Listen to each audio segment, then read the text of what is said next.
کس لیے؟ تاکہ مرنے کے بعد مجھے جنت مل جائے۔ انسان روزہ رکھتا ہے کس لیے؟ تاکہ مجھے مرنے کے بعد جنت مل جائے۔ انسان آج صدقہ و خیرات کرتا ہے کس لیے؟ تاکہ مرنے کے بعد مجھے جنت مل جائے۔ کیا جانے والا ہر نیک عمل اس لیے ہوتا ہے تاکہ مرنے کے بعد ہمیں جنت مل جائے۔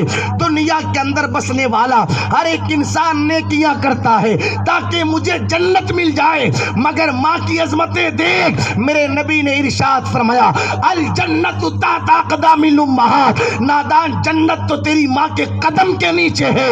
اپنی ماں کی خدمتیں کر لے، اللہ کو راضی کر لے، پروردگار تجھے جنت میں داخل فرما دے گا۔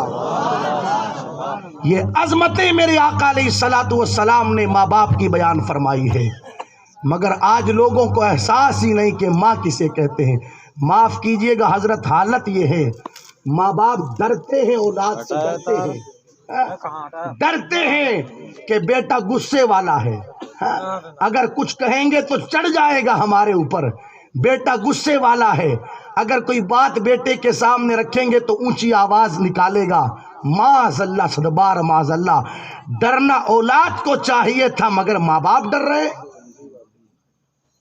ڈرنا اولاد کو چاہیے تھا مگر ماں باپ ڈر رہے ہیں، معاذ اللہ۔ کتنی بے شرمی کی، بے غیرتی کی بات۔ ماں باپ ڈر رہے ہیں اولاد سے، ماں باپ ڈر رہے ہیں۔ چھیڑا مت ہے، صحیح ہے۔ آپ میری طرف دیکھیں، چھوڑے مائک بھی ہٹا دیں، انشاءاللہ میری آواز پہنچ جائے گی۔ تو عرض یہ کر رہا تھا میں، آپ دیکھیں کتنی بے غیرتی کی بات کہ اولاد سے ماں باپ ڈر رہے ہیں۔ حالانکہ فرمایا گیا اولاد ماں باپ کے سامنے ایسے رہے جیسے غلام اپنے آقا کے سامنے رہتا ہے۔ سمجھ میں آ رہی ہے میری بات؟ اولاد ماں باپ کے ساتھ کیسے رہے؟ جیسے غلام اپنے آقا کے پاس رہتا ہے۔ مجھے بتاؤ غلام آقا کے پاس کیسے رہتا ہے؟ غلام کی کوئی مرضی نہیں ہوتی، جو آقا کی مرضی ہوتی ہے وہی غلام کی مرضی ہوتی ہے۔ غلام کا کوئی نام نہیں ہوتا، جو نام آقا رکھ دے وہی غلام کا نام ہوتا ہے۔ غلام کی کوئی پسند نہیں ہوتی، جو آقا کی پسند ہوتی ہے وہی غلام کی پسند ہوا کرتی ہے۔ تو ہر اولاد کی ذمہ داری بنتی ہے ماں باپ کے سامنے ایسے رہے جیسے غلام اپنے آقا کے سامنے رہتا ہے۔ کبھی ان کی بد دعا نہ لے، کبھی ان کی بد دعا۔ جتنا زیادہ ہو سکے ماں باپ کی دعا لے، ماں باپ کی دعا، ورنہ بد دعائیں لینے والوں کی دنیا بھی تباہ ہو جاتی ہے، ان کی آخرت بھی تباہ ہو جاتی ہے۔ اگر آپ کا ذہن حاضر ہے تو ایک روایت پڑھتا ہوں میں۔ ایک شخص خانہ کعبہ کا طواف کرنے کے لیے چلا، ماں سے جا کر کے اجازت مانگی، ماں مجھے اجازت دے دے، بزرگ تھے، تاکہ میں جا کر کے کعبے کا طواف کر کے آؤں، نفلی حج کرنے کے لیے جا رہے تھے وہ۔ تو ماں نے کہا بیٹا میں تجھے اجازت نہیں دوں گی، اس لیے کہ تیری ماں اکیلی ہے، فرض حج تو نے کر لیا، میں تجھے اجازت نہیں دوں گی نفلی حج کی، اس لیے کہ تیری ماں اکیلی ہے۔ لیکن وہ ماں کی نہ مانے اور نکل گئے۔ چلتے رہے چلتے رہے چلتے رہے، راستے میں ایک جگہ رات ہو گئی تو وہیں رک گئے۔ دیکھا پاس میں مسجد ہے تو دل نے کہا چلو مسجد میں چل کر کے نماز پڑھ لیتے ہیں۔ جیسے ہی مسجد میں نماز پڑھنے کے لیے گئے، اسی وقت گاؤں میں چوری ہو گئی، اور جب گاؤں میں چوری ہوئی تو گاؤں والوں نے ہنگامہ کر دیا، چور چور چور چور چور۔ وہ چور بھی مسجد کی طرف بھاگا، پوری بستی والے اس کے پیچھے بھاگے۔ جیسے ہی وہ چور مسجد کے دروازے پر پہنچا اور کہیں اور نکل گیا، اور وہ بستی والے مسجد میں گئے، سوچا کہ مسجد میں چلا گیا ہوگا چور۔ مسجد میں جا کر کے دیکھا تو وہی بابا جی نماز پڑھ رہے تھے۔ تو ان کے دلوں نے فیصلہ کر دیا یہی چور ہے۔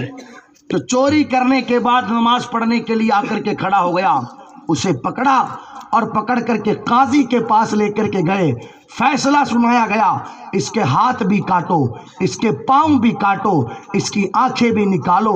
جب ہاتھ کاٹ دیے گئے، پاؤں کاٹ دیے گئے، آنکھیں نکال دی گئی، لوگ اسے سواری پر بٹھا کر کے پورے گاؤں میں گھما رہے تھے اور کہہ رہے تھے یہ چور کی سزا ہے، یہ چور کی سزا ہے۔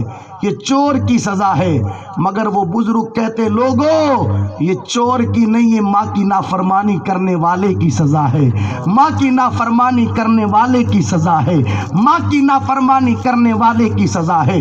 اللہ اکبر۔ بعد میں لوگوں کو پتا چلا یار یہ تو چور نہ تھا، یہ تو کوئی اور ہی تھا، لے جا کر کے اسے پٹک دیا، مگر جہاں پٹکانا وہ جگہ کوئی اور نہیں تھی، وہ اسی بزرگ کا مکان تھا۔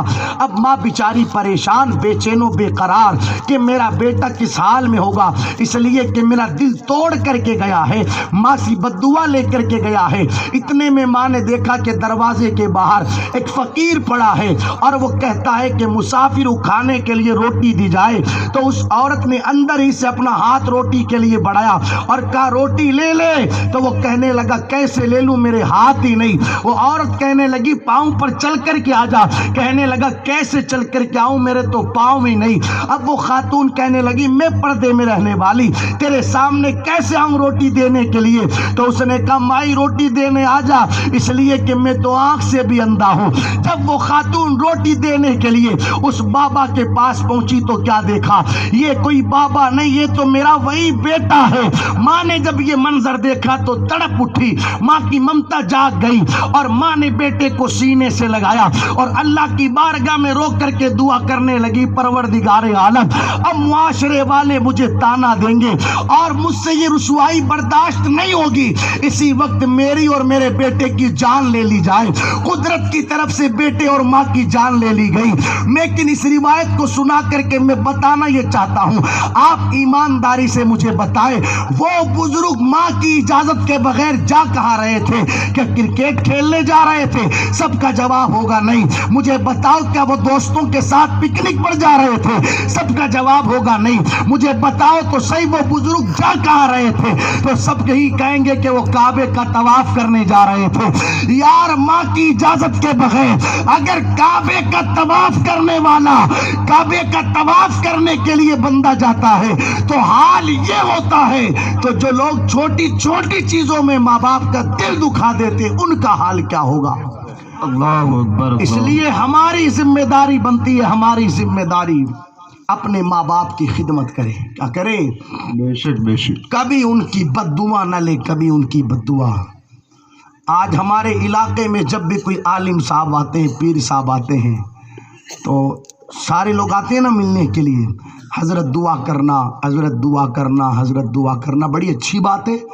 علماء سے دعا کروانا چاہیے، پیر و مرشد سے بھی دعا کروانی چاہیے، مگر اتنے لوگ یہاں بیٹھے ایمانداری سے اپنے دل پر ہاتھ رکھ کر کے مجھے بتانا، کیا کبھی ہم نے اپنی ماں سے بھی کہا کہ ماں تو دعا کر؟ جی۔ کیا کبھی ہم نے اپنے بوڑھے باپ سے بھی کہا کہ باپ تو ہمارے لیے دعا کر؟ سب سے بڑا پیر ہماری ماں اور ہمارا باپ ہے۔ بے شک، سبحان اللہ سبحان سنیں اللہ۔ مصطفیٰ کا فرمان، سنیں مصطفیٰ کا فرمان، اگر ماں باپ ناراض ہے، ماں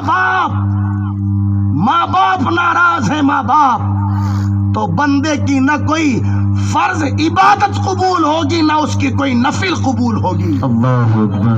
سمجھ میں آ رہی ہے میری بات؟ ماں باپ کی خدمت کرے، ماں باپ کی خدمت، دعائیں لے لے ان سے دعائیں۔ اگر ماں ناراض رہتی ہے، ماں ناراض، وقت کا صحابی بھی ہو، وقت کا صحابی، مرتے وقت زبان پر کلمہ نہیں آتا ہے۔ اگر ماں ناراض ہو، ماں ناراض، اس لیے کبھی اپنی ماں کی بد دعا نہ لے، جتنا زیادہ ہو سکے ماں باپ کی دعائیں لے لیں۔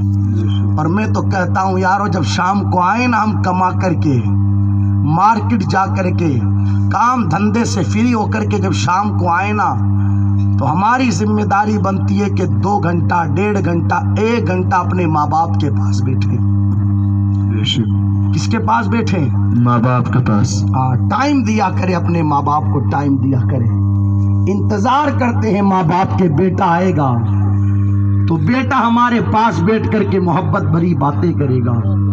انتظار کرتے ہیں ماں باپ ہمارے ساتھ بیٹا کر کے کھانا کھائے گا۔ خدارا اللہ کی بہت بڑی نعمت ہے، ماں باپ ان کی قدر کرے۔ ایک علاقے میں ہماری تقریر تھی، ایسے ہی سال ثواب کی محفل تھی، کسی صاحب کی ماں کا انتقال ہو گیا تھا، تو رات کو 3 بجے بیٹھ کر کے جب ہم کھانا کھا رہے تھے تو اس کا چہرہ اترا ہوا تھا ہم نے پوچھا کیا ہوا؟ تو کہنے لگا حضرت کیا بتاؤں، اللہ کا دیا سب کچھ ہے میرے پاس، مگر میری ماں نہیں، مگر میری ماں نہیں۔ وہ چارپائی دیکھتا ہوں نا کمرے میں جس پر میری ماں بیٹھا کرتی تھی، تو اسے خالی خالی دیکھ کر کے میرا کلیجہ منہ کو آتا ہے۔ میری ماں میرے بچوں سے بڑا پیار کرتی تھی، میری ماں مجھ سے بڑا پیار کرتی تھی، بڑی محبتیں کرتی تھی۔ اس لیے دوستو پہلا پیغام میرا آپ لوگوں سے یہی ہے، اپنے ماں باپ کی خدمت کریں۔ کیا کریں؟ اپنے ماں باپ جب تک وہ زندہ